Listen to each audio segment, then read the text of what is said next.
a god forgotten by the world. Yet he had a soft spot for his very last believer. Every day, a young girl came to pray at his shrine with all her heart. The Dew god never forgot a single visit. He watched her grow up in silence, until she got married, until she became an old woman. But still, the line between God and human was impossible to cross. The girl's health began to fail. She didn't have long left. In despair, the Dew god found Natsum, a boy who could see spirits. In Natsum's book of friends, left to him by his grandmother, there was a list of summonable yokai, and the Dew god's name was written in it. Facing this god, no taller than a teacup, Natsum didn't hesitate. He opened the book, ready to give back the name. But there was a problem. The Dew god's name was stuck together with another yokai's name. When Natsum tried to pull them apart, the Dew god writhed in pain. So Natsum stopped. He decided to talk it over with the god tomorrow. The next day, on his way home from school, Natsum saw an old lady's peaches spill all over the ground. He immediately knelt down to help her. The grateful old lady gave him the biggest peach as thanks. Right then, Natsum saw the Dew god waving from afar. As the god came closer, Natsum was surprised to see he was also holding a big peach. It turned out the old lady's name was Hanako. She was the Dew god's only worshipper. Natsum was taken aback. Why would a god have just one believer? The Dew god sighed and told him his past. He used to be a homeless yokai. During a drought, villagers accidentally started believing in him,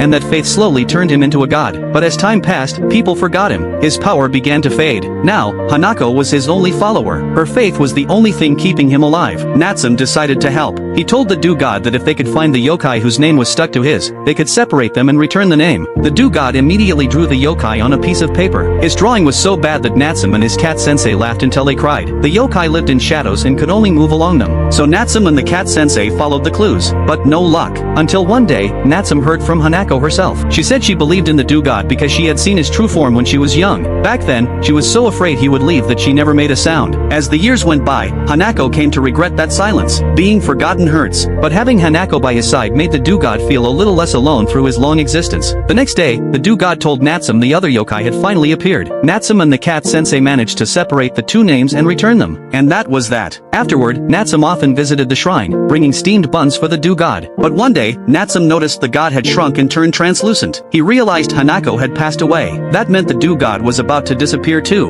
Natsum couldn't accept it. He begged the Dew god to stay, and said he would become his most loyal believer. ダメだよ。夏目殿、君は私の友人だ。これでいいんだ。花さんと一緒に行ける。ありがとう、夏目殿。The love between the Dew god and Hanako. It was the love of a deity for a mortal. The Dew god was Hanako's faith. And because of Hanako, for the first time in a long time, he got to experience a period where he wasn't forgotten, where he wasn't alone. I think, in this world, whether you're human or God, once you receive love, once you give love, you can never forget it.